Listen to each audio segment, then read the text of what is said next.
فریق ہو۔ دوسری چیز یہ کہ دونوں کا اس عمل کے لیے راضی ہونا ضروری ہے، ہم بستری کے لیے دونوں کا اس عمل کے لیے راضی ہونا ضروری، یاد رکھیے، اس لیے کہ یہ کوئی ون سائڈ معاملہ نہیں ہے، اور مرد کے راضی ہونا یہ بالکل واضح ہوتا ہے، لیکن عورت راضی ہے نہیں راضی ہے یہ واضح نہیں ہوتا ہے۔ مرد اس عمل کے لیے راضی ہے، وہ ظاہر ہے، اس کی جسمانی کیفیت اور اس کا جسمانی کیفیت اس کی اشارہ کر دیتی ہے کہ مرد تو راضی ہے اس عمل کے لیے، لیکن ظاہر سی بات ہے عورت کے اندر ایسی کوئی چیز نہیں ہے جس سے پتہ چل سکے کہ اس عمل کے لیے وہ راضی ہے۔ بات سمجھ رہے ہیں آپ میری؟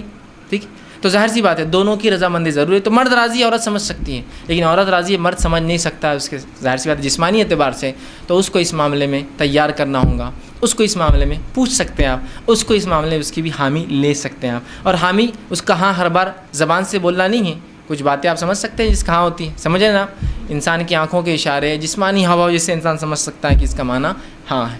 اس معاملے میں خواتین سے میری بالخصوص درخواست یا نصیحت جو ہوگی وہ یہ ہے کہ بہت ساری عورتیں، مرد تو راضی ہے اس عمل کے لیے، پہلے دن کی بات نہیں، اب ہم عام بات کر رہے ہیں، تو یہ بات یاد رکھیے، اور یہ ہمیشہ کے لیے عام اعتبار سے بھی اور اس دن کے لیے بھی خاص بھی ہے، نکاح کے رات بھی اور اس کے بعد بھی، کہ عورتیں جو ہے اپنی رضامندی کا بھی اپنے شوہر سے اظہار کرے۔ اگر وہ یہ نہیں کرتی تو بہت ساری طلاق کی صرف یہ وجہ بنتی، یاد رکھیے، کہ وہ کہتا ہے کہ میری بیوی میں سے کبھی راضی نہیں، آج تک اس نے ایک بار بھی مجھ سے جو ہے محبت کی بات نہیں کہی یا محبت کے لیے خود راضی نہیں ہوئی۔ تو عورتوں کو بھی اس معاملے میں آگے حصہ لینا پڑے گا بڑھ کر، چونکہ یہ ایک ایسی چیز ہے اس میں صرف مرد شامل نہیں ہے۔ اگر عورت اپنا حصہ نہیں رکھیں گی تو مرد کے لیے، میں معاف کرنا الفاظ اگر میرے سخت لگ رہے ہو تو، لیکن سمجھیے اس بات کو، مرد کے لیے صرف آپ ایک کھلونا ہو جائیں گے، اس کے علاوہ آپ کی کوئی حیثیت نہیں باقی رہیں گی۔ حضرت رسول اللہ کیا فرما رہے ہیں کہ تو اس کنواری سے نکاح کرتا تو وہ تجھ سے کھیلے اور تو اس سے کھیلے۔ دیکھیے الفاظ غور کیجیے حدیث کی، دونوں کے لیے کہا، یہ نہیں کہا کہ تو اس سے کھیلے، وہ تجھ سے کھیلے اور تو اس سے کھیلے۔ تو یہاں رسول اللہ صلی اللہ علیہ وسلم اشارہ کر رہے ہیں کہ اگر کنواری ہوتی تو وہ تجھ سے کھیلتی، مطلب وہ ایک پارٹ بنتی اس گیم کا، وہ اس کھیل کے اندر تیری حصے دار بنتی، شریک بنتی۔ تو یہ باتیں، یہ بیاہی، اب دیکھیے بہت سی بار میں سمجھتا ہوں شوہر کے ساتھ کمرے میں رہ کے بھی آپ بیاہی کا سوچیں گے، تب میں سمجھتا ہوں اب کوئی تقاضے باقی نہیں رہے۔ یہاں بیاہی اور حیائی کچھ نہیں ہے، اب آپ کا شوہر ہے وہ، یہ آپ کو سمجھنا پڑے گا، ٹھیک ہے؟ تو یہاں عورتیں اپنی رضامندی کا اظہار کریں، جو مختلف طریقوں سے وہ کر سکتی ہے، یاد رکھیے مختلف طریقوں سے کر سکتی۔ جب یہ عورتیں اس میں لیک کر جاتی ہے، کمزور پڑ جاتی ہیں، تو مرد کو ایسی عورتیں پسند آ جاتی ہیں جو اس طرف اشارے کرتی ہے اور مائل کرتی ہیں۔ جو بری عورتیں ہوتی ہیں، جو فحشائیں ہوتی ہیں، وہ اپنی رضامندی کا کنٹینیوس اظہار کرتے رہتی ہیں۔ تو جب عورتیں ہیں جن کے لیے جائز اپنے شوہر سے جو کام کرنا، تو کیوں نہیں وہ اپنے اظہار کرتی، کیوں نہیں وہ بتا رہی ہو؟ چونکہ مرد راضی ہے، تیار ہے، اس کے جسمانی کیفیت سے پتہ چل جاتا ہے، عورت تو کیسے پتہ چلیں گے اب تک کہ آپ نہیں بتائیں گی؟ اور اس میں کوئی حیا اور بیاہی کا تقاضا نہیں، یاد رکھیے یہ آپ کی محبت اور الفت ہے، اور اس کو کہیں گے محبت کی سب سے اونچائی، یاد رکھیے جو میاں اور بیوی کے بیچ میں ہوتی ہے۔ تو آپ بھی اپنی رضامندی کا ضرور جو اپنے شوہر سے اظہار کریں، ٹھیک ہے؟ ورنہ اکثر طلاقوں کی وجہ یہ بنتی ہے کہ بیوی، شوہر کا دعویٰ ہے کہ بیوی نے آج تک فلاں نہیں کیا، اور پھر وہ الزام لگاتا ہے اس کا سیکس کمزور ہے یا اس کی قوت باہ اس میں نہیں ہے اور فلاں نہیں ہے اور فلاں نہیں ہے۔ تو وہ سب طرف کیوں جا رہے ہیں؟ شریعت نے آپ کو بتا دیا، رسول اللہ صلی اللہ علیہ وسلم کہہ رہے ہیں، اور ظاہر سی بات ہے ہر چیز کھول کر بیان کرنا ضروری نہیں، کیا اتنا کافی نہیں تو اس سے کھیلے اور وہ تجھ سے کھیلے، اتنا کافی نہیں ہے ہمارے لیے سمجھنا؟ کیا اور وضاحت چاہتے ہیں آپ پوری چیز کا، پورا پکچر دکھانا چاہتے ہیں؟ کیا یہ بتائے تو ہم کو سمجھ میں آئیں گے؟ نہیں، اشارہ کافی ہوتا ہے، اور مومن کے لیے تو اشارے بہت زیادہ کافی ہوتے ہیں۔ عقل مند کو اشارہ کافی ہوتا ہے، لوگ کہتے ہیں، میں کہتا ہر مومن عقل مند ہوتا ہے، اور اس کو اپنے نبی اور شریعت کے ہر اشارے کافی ہو جاتے ہیں، وہ سمجھ جاتا ہے باقی کیا ہے۔ تو عورتوں کو بھی اشارہ ہے اس حدیث کے اندر۔ بہرحال آگے بڑھیے، اب انسان جو ہے جمع کیسے کرے، یہ تو پہلے کا ہوا، اور کچھ باتیں نکاح کے لیے خاص اور کچھ عام تھی۔ اب نکاح کی رات بھی ہو سکتی ہے اس میں انوالو، اور ادر زندگی کا اور حصہ جہاں میاں بیوی ہم بستری کرنا چاہتے ہیں۔ اب جمع کیسے کرے؟ جمع سے مراد، جب میں الفاظ کہہ رہا ہوں تو شرمگاہ کا جمع ہونا اور ملنا اس سے مراد ہے میرا، یاد رکھیے، ٹھیک ہے؟ کہ انسان اسے اب جمع کیسے کرے، اس کے تعلق سے بہت ساری غلط فہمیاں ہوتی ہیں، انشاءاللہ آج اس کے ازالے کرنے کی کوشش کروں گا۔ اب انسان اپنی بیوی سے کیسے جمع کر سکتا ہے؟ آئیے اللہ رب العزت کا جواب اپنی کتاب، اس کی کتاب میں جو اس نے دیا اس سے ہم شروع کرتے ہیں۔ اللہ رب العزت فرماتا اور کہتا ہے، سورہ بقرہ سورہ نمبر 2 آیت نمبر 223، اور فرماتا ہے، نساء حرث لکم فأتوا حرثکم ان شئتم، کہ اللہ فرماتا اور کہتا ہے تمہاری عورتیں تمہارے لیے کھیتیاں ہیں، اور تم جس طرح سے چاہو اپنی کھیتیوں میں آؤ۔ تمہاری عورتیں تمہارے لیے کھیتیاں ہیں، جیسا ایک کسان اپنے کھیت میں بیج ڈالتا ہے تاکہ اس سے فصلیں نکلے، تو تمہاری بیویاں تمہاری اولادوں کی پیدا ہونے کی وجہ ہے نا، اس کے بغیر کیسا ہوں گا؟ تو تم جو ہے اللہ رب العزت فرما رہا ہے کہ تم جو ہے پھر جہاں سے چاہو وہاں سے اپنے بیویوں میں داخل ہو. ٹھیک. اب اس کے تعلق سے کیا واقعہ آتا ہے اس کے شان نزول میں رکھ دیتا ہوں, تو وہ پہلی بات بالکل انشاءاللہ عزیز جو آیت ہے وہ واضح ہو جائیں گے, کلیئر ہو جائیں گے. آئیے, جو ہے صحیح بخاری کی روایت ہے, جابر رضی اللہ عنہ فرماتے اور کہتے ہیں یہودی جو ہے یہ بات کہا کرتے تھے کہ آدمی اگر اپنے بیوی سے شرمگاہ میں اگلے حصے میں جہاں سے اولاد پیدا ہوتی ہے, ٹھیک ہے, وہاں اگر ہم بستری پیچھے سے کھڑے رہ کر کرے, پیچھے ہو کر کرے بیوی کے, سمجھ رہے ہیں بات کو, کہ اپنے بیوی سے صحیح جگہ مطلب شرمگاہ کا اگلا حصہ اس میں ہم بستری کرتا ہے جہاں سے اولاد پیدا ہوتی ہے, لیکن پیچھے سے کھڑے رہ کر کرتا ہے تو اس سے اولاد بھینگی پیدا ہوتی ہے, مطلب آنکھیں اس کی سکوئن جس کو کہتے ہیں, مطلب آنکھ ڈھلتی ہوئی یا دونوں آنکھ ڈھلتی ہوئی ہوتی ہے, بھانگا جس کو عام زبان میں کہتے ہیں, ٹھیک ہے, یہ بھینگا جس کو بولتے ہیں, تو ویسا پیدا ہوتا ہے. جب یہ بات صحابہ تک پہنچی تو صحابہ نے رسول اللہ سوال کیا, اللہ کے رسول, یہودی کہتے ہیں کہ ایسا اگر کرنے سے بچہ بھینگا پیدا ہوتا ہے, اسکوئنٹ ہوتی ہے اس کی آنکھیں, ڈھلتی ہوئی ہوتی ہے, خراب ہوتی ہے, دونوں بیچ میں آ جاتی ہے. تو آپ صلی اللہ علیہ وسلم نے اس کے جواب میں اللہ رب العزت نے یہ آیت نازل کی. جب یہ آیت نازل ہوئی تو آپ نے فرمایا اور کہا آگے سے یا پیچھے سے مگر مقام پیدائش میں. آپ نے کیا کہا, آگے سے یا پیچھے سے لیکن مقام پیدائش میں, سمجھ رہا, مطلب جہاں سے اولاد پیدا ہوتی ہے وہیں انسان کر سکتا ہے, اس کے علاوہ کرنا حرام ہے. انشاءاللہ اس کی تفصیلات آگے رکھوں گا کیا حرام ہے اس معاملے میں, ٹھیک ہے. تو چاہے انسان آگے سے ہو پیچھے سے ہو لیکن مقام پیدائش میں. آئیے دوسری روایت, عبداللہ ابن عباس رضی اللہ عنہ فرماتے ہیں, یہ ابو داؤد کی روایت, آپ نے فرمایا تھوڑی طویل روایت ہے لیکن بہت ساری باتیں علم کی اس میں آ رہی ہے اس روایت کے اندر, بالخصوص اس مسئلے کے تعلق سے. وہ کہتے ہیں مدینہ میں انصار جو ہے یہودیوں کی اتباع کرتے تھے, چونکہ انصار تو مشرک تھے, ان کے پاس کوئی عقیدہ نہیں تھا, یہ تو لیکن اہل کتاب کو یہ بڑا اونچا سمجھتے چونکہ وہ کتاب کے حامل لوگ تھے, تو ہر چیز میں وہ یہودیوں کو فالو کرتے, حتیٰ کہ یہودی اپنے بیویوں کو چت لٹاتے, مطلب چہرہ اوپر اور عورت لیٹی ہے اور اس کے بعد ہم بستری کرتے, تاکہ اس سے کیا ہوتا ہے سطر کے لیے بھی اچھا ہے, انسان جب مرد لیٹ جاتا ہے عورت پہ تو پوری ڈھک بھی جاتی ہے, تو طہارت کے لیے بھی اچھا ہوتا ہے اور سطر پوشی کے لیے بھی خامہ کا زیادہ سطر کھلتا نہیں ہے, اچھا ہوتا ہے. تو یہودی صرف اس پوزیشن کو, اس طریقے کو حلال مانتے تھے. چونکہ انصار رسول اللہ صلی اللہ علیہ وسلم کے آنے سے پہلے, اسلام سے پہلے ان کو دیکھتے تھے, ان کو فالو کرتے تھے, اس معاملے میں بھی یہودیوں کو فالو کرتے تھے کہ نہیں یہودی بول رہے تھے اہل کتاب ہے, ان کے پاس ایک دین دھرم تھا جو اللہ کی طرف سے آیا, تو لہٰذا ان کو فالو کرنا چاہیے, تو اس معاملے میں ان کی بھی اتباع کرتے تھے. عبداللہ ابن عباس رضی اللہ عنہ فرماتے ہیں لیکن ہم جو مہاجر تھے, ہم مکے والے لوگ, مکے کے جو لوگ تھے وہ مختلف قسم سے اپنے بیویوں سے تعلقات قائم کرتے, آگے سے پیچھے سے لٹا کر, ہاتھوں پہ ان کو کھڑے کر کے, مختلف چیزوں سے, اور جنس کی جو ہے ہم بستری کی لذتیں اٹھایا کرتے تھے. لیکن جب مہاجر مدینہ پہنچے اور انصاریوں سے نکاح شروع کیا, اور جب ایک مہاجر نے ایک انصاری عورت سے نکاح کیا, اور نکاح کرنے کے بعد جیسا ان کا طریقہ تھا کہ وہ مختلف انداز سے, مختلف طریقوں سے صحیح جگہ ہم بستری کرتے, مطلب شرمگاہ میں, مطلب اگلے حصے میں کرتے, جب اس نے ڈیمانڈ کیا اس شخص نے, تو اس انصاریہ نے کہا ہم تو صرف ایک طریقہ اپناتے. اس عورت نے, وہ بھی صحابیہ تھی, وہ ہے چت لیٹنا اور تم اوپر سے رہو.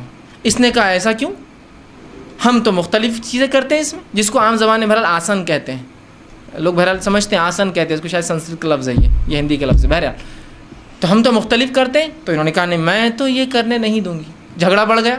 اس نے کہا میں تو ایسے ہی کروں گا, اس نے کہا ہمارے پاس یہ طریقہ نہیں, اور بات رسول اکرم صلی اللہ علیہ وسلم پہنچ گئی, اور پھر یہ آیت نازل ہو گئی, تمہاری بیویاں تمہاری کھیتی ہے, تم جہاں سے چاہو. مطلب جو مہاجر کر رہے تھے صحیح کر رہے تھے, مختلف پوزیشنز ہو سکتے ہیں لیکن اگلے حصے میں صرف پیدائش کے حصے میں انسان کر سکتا ہے. تو یہ روایت میں بہرحال بہت ساری باتیں آ گئی اور بہت ساری باتوں کا جواز ہمیں مل گیا ہے. آگے آئیے, اب اس معاملے میں جو ہے انسان جمع جو کرے, ہم بستری کرے تو لیٹ کر سکتا ہے, لیٹنے میں جتنی پوزیشنز ہو سکتی ہے وہ استعمال کر سکتا ہے.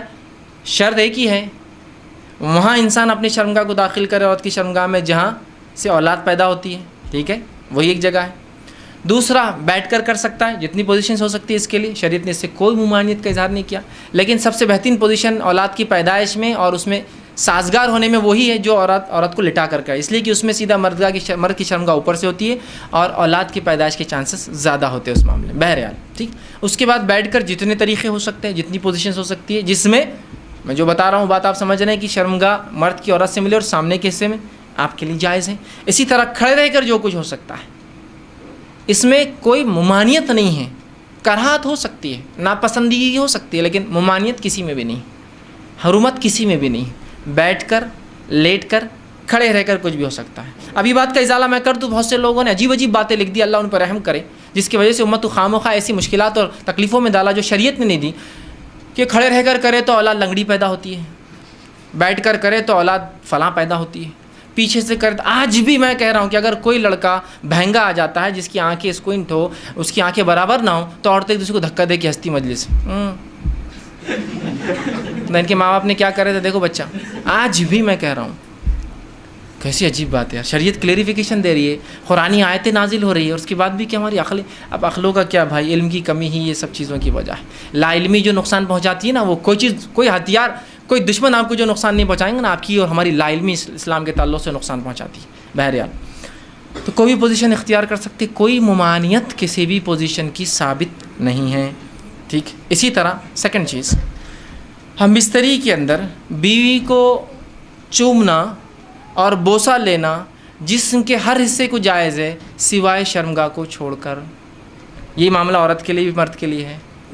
بیوی کو چومنا یا شوہر کو چومنا، بیوی کو بوسہ لینا یا شوہر کا بوسہ لینا تمام جسم پر جائز ہے سوائے شرمگاہ چھوڑ کر. سمجھ رہا؟ عورت کا اگلا اور پچھلا حصہ، اور شرمگاہ دو چیزیں ہوتی، مرد کا اگلا اور پچھلا حصہ اور عورت کا اگلا اور پچھلا حصہ. اس کو چھوڑ کر تمام اعضاء کو چومنا یا بوسہ لینا آپ کے لیے جائز ہے. اس کے مختلف طریقے ہو سکتے، وہ تمام جائز ہے. بوسہ لینے کے مختلف طریقے ہو سکتے، پورے جائز ہے. انسان جو ہے مختلف سر پہ لیتا ہے، پیشانی پہ لیتا ہے، گال پہ لیتا ہے اور ہونٹ پر لے سکتا ہے، تمام جائز ہے. اس کے علاوہ جسم پر لے سکتا ہے، یہ جائز ہے. ہاں، صرف اگلا اور پچھلا شرمگاہ کا حصہ چھوڑ کر تمام جسم پہ بوسہ لینا اور چومنا جائز ہے، انکلوڈنگ ایوری تھنگ میں کہہ رہا ہوں اب. ٹھیک. اس کے بعد ایکسکلوڈنگ صرف دو چیزیں. ٹھیک. اس کے بعد دوسری جو غلط فہمی ہوتی، لوگ سوال کرتے ہیں، وہ یہ ہے کیا میاں بیوی ایک دوسرے کے جسم کو تمام حصوں کو ہاتھ لگا سکتے ہیں؟ تو ہاں، میاں اور بیوی اپنے جسم کے تمام حصوں کو ہاتھ لگا سکتے، انکلوڈنگ ملا کر اپنی شرمگاہ کا اگلا اور پچھلا حصہ. چومنے میں نہیں یاد رکھے، لیکن ہاتھ لگانے میں اجازت ہے. اسی طرح میاں اور بیوی اپنے جسم کے تمام حصوں کو دیکھ سکتے، انکلوڈنگ اگلا اور پچھلا حصہ شرمگاہ کا. کوئی نہ دیکھنا چاہے اس کا اپنا مسئلہ ہے، اس کی اپنی طہارت میں اس کا اعلیٰ مقام ہے، لیکن اسی کوئی حرمت اور کراہت ثابت نہیں ہے، یاد رکھیے. اس لیے کہ آپ سے سوال ہو اللہ کے رسول ہم نے بیویوں کا کیا دیکھے اور کیا نہ دیکھے؟ تو کہا تم اپنے بیویوں کا سب کچھ دیکھ، اپنے بیویوں اور لونڈیوں کا جو چاہو سب کچھ تم دیکھ سکتے ہو. تو حدیث نے کھلی آپ کو اجازت دے رکھی ہے. چومنے کے معاملے میں دو اعضاء، دو حصے چھوڑ کر آپ کو تمام اجازت ہے. چھونے کے معاملے میں تمام اعضاء اور دیکھنے کے معاملے میں تمام اعضاء. یہ بات اس لیے کہہ رہا ہوں کہ بہت سے لوگوں نے پتہ نہیں ایسی باتیں کہہ دی، اللہ رحم کرے، کہاں سے لائے مجھے نہیں پتا، کہ اگر بیوی کی شرمگاہ دیکھی تو اولاد بگڑی بھی پیدا ہوتی ہے. ارے اللہ، تو کیسے ریسٹرکشنس ہم دے رہے ہیں جو ریسٹرکشن شریعت کے نہیں ہیں. کیسے، مطلب سوچیے نا آپ، کیسی عقل کام نہیں کرتی کہ ایسے کیسے ریسٹرکشن ہو سکتے. ٹھیک. تو لہٰذا اس بات کے تعلق سے لوگ بہت سوال کرتے ہیں، میں نے اس کا کلیریفیکیشن پورا بہرحال سوال کے تعلق سے دے دیا. دونوں ہی چیزیں یاد رکھیں. صرف بوسہ لینا اور چومنے کے علاوہ چھونے کے معاملے میں اور دیکھنے کے معاملے میں میاں اور بیوی کمپلیٹ رائٹ ہے، کمپلیٹ حق ہے، وہ جو چاہے اس معاملے میں کر سکتے ہیں، یاد رکھیں. ٹھیک. اب آئیے اس معاملے میں ہم بستری میں منائی کس چیز سے ہے وہ بھی دیکھ لیں، اور افضل کب اور کہاں اور کیسے ہے. ٹھیک. وہ بھی ایک دیکھ لیتے ہیں. آئیے آگے بڑھیے.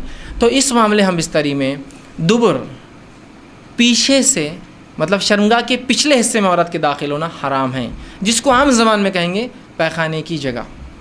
ٹھیک. عورتوں کے جو شرمگاہ ہوتی ہے وہ مردوں کے مقابلے میں مختلف ہوتی ہے اس معاملے میں کہ مرد کی شرمگاہ کا ایک ہی حصے سے پیشاب بھی نکلتا ہے اور منی بھی نکلتا ہے، لیکن عورتیں مختلف. عورتوں کے پیشاب کی جگہ الگ ہوتی ہے اور شرمگاہ الگ، جہاں اولاد پیدا ہوتی ہے وہ جگہ الگ ہوتی ہے، اور پیخانے کی جگہ الگ ہوتی ہے. تو مردوں میں 2 ہی حصے ہیں جہاں سے نکلتا، عورتوں میں 3 ہوتے ہیں، یاد رکھیے. تو یاد رکھیے مرد کے لیے عورت کی جو ہے شرمگاہ کے علاوہ کوئی بھی عمل کرنا درست نہیں، اور بالخصوص دبر کی تو حرمت شریعت نے اتنی سخت ثابت کی. مسند احمد کی روایت ہے، جو ہے ام سلمہ رضی اللہ عنہ فرماتی ہیں جب مہاجرین انصار کے پاس مدینہ آئے تو ان کی عورتوں سے جو ہے شادیاں رچائی. مہاجر عورتوں کو زمین پر لٹا کر یا ان کے ہاتھ کو زمین پر رکھ کر گھٹنوں کے بل ان کو کر جمع کرتے تھے، فائدہ اٹھاتے تھے. مہاجرین میں سے ایک آدمی نے انصار کی عورت سے نکاح کر لیا اور ارادہ کیا کہ ویسے ہی کام کرے جیسا وہ ان کے پاس چلن تھا کرے. تو اس نے انکار کر دیا اور کہا جب تک رسول اکرم صلی اللہ علیہ وسلم پوچھ کر نہیں آؤں گی عمل نہیں کرنے دوں گی. اس نے کہا ٹھیک ہے جا پوچھ کر آ جا. وہ عورت صبح ہونے کے بعد رسول اکرم صلی اللہ علیہ وسلم کے پاس پہنچی. جب خدمت میں پہنچی تو بڑی شرمائی, کیسے پوچھوں. تو ام سلمہ رضی اللہ عنہا جو آپ کی بیوی تھی ان سے کہا کہ ذرا آپ رسول اللہ سے پوچھ دیجئے نا کہ یہ عمل کیا جائز ہے. تو آپ صلی اللہ علیہ وسلم نے یہ آیت پڑھی جو آیت نازل ہوئی تھی سورہ بقرہ کی, میں نے پہلے لکھ دی, نساؤکم حرث لکم فاتوا حرثکم انا شئتم. تمہاری بیویاں تمہاری کھیتی ہے, جہاں سے چاہو داخل ہو جاؤ. جو ہے اور وہ آگے اللہ کے رسول نہیں مگر ایک ہی جگہ مقام پیدائش کا داخل ہو, لیکن نہیں مگر ایک ہی جگہ مقام پیدائش. تو اس سے پتہ چلا دبر میں داخل ہونا, پیخانے کی جگہ یا انال سیکس جس کو کہتے ہیں, شریعت میں حرام ہے, اور اتنا سخت حرام ہے کہ اس کی حرمت کے تعلق سے 3 حدیثیں رکھتا ہوں آپ کے سامنے. پہلی حدیث آپ سے فرماتے ترمذی اور ابن حبان کی روایت آپ نے فرمایا اور کہا اللہ تعالیٰ ایسے آدمی کی طرف نہیں دیکھیں گا یا دیکھنا گوارا نہیں کرے گا جو اپنی بیویوں سے دبر میں جمع کرتا تھا, پیخانے کی جگہ جو ہے جمع کرتا تھا. اس کی طرف دیکھنے والا نہیں اللہ قیامت دن. اور اللہ کا نہیں دیکھنا مطلب اللہ کا رحم نہیں کرنا.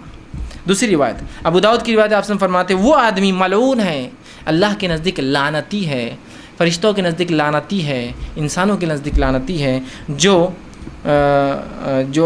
فرماتے ہیں جو محاش یعنی دبر میں عورت کے داخل ہو. دوسری روایت. تیسری روایت بہت سخت ہے, آپ سے فرماتے ہیں نسائی کی روایت آپ نے فرمایا جس آدمی نے حائضہ عورت سے ہم بستری کی, جس آدمی نے اپنے بیوی سے دبر میں دخل کیا, اور جس آدمی نے یا عورت نے جو ہے کسی کاہن کے پاس جایا, نجومی کے پاس گیا اور اس کی بات کی تصدیق کی, ہاں یہ تو صحیح کہہ رہا ہے, اس نے اس چیز کا انکار کیا جو محمد پر نازل ہوئی ہے, مطلب وہ شریعت کا منکر ہے, وہ کافر ہے. اب لا علمی میں سمجھتا ہوں کتنے لوگ یہ گناہ کر چکے ہیں اپنی زندگی میں. لوگوں کو لگتا ہے یہ تو کوئی بات ہی نہیں, روٹین آف لائف ہے. ٹھیک, لا علمی کتنی خطرناک ہو سکتی, سمجھ رہے ہیں آپ, کہ اس نے اس چیز کا انکار کیا جو محمد پر نازل ہوئی. وہ منکر شریعت ہے, وہ اسلام کا منکر آدمی ہے جو دبر میں داخل ہوتا ہے. ہم کو معمولی لگتا ہے, شریعت کے نزدیک بہت سنگین جرم ہے. تو علم بہت ضروری ہے ہر معاملے میں. بہرحال ٹھیک, تو یہ تینوں روایت بہرحال اس چیز کی وضاحت کر رہی تھی کہ تحریم دبر ہے. اب آئیے کچھ بات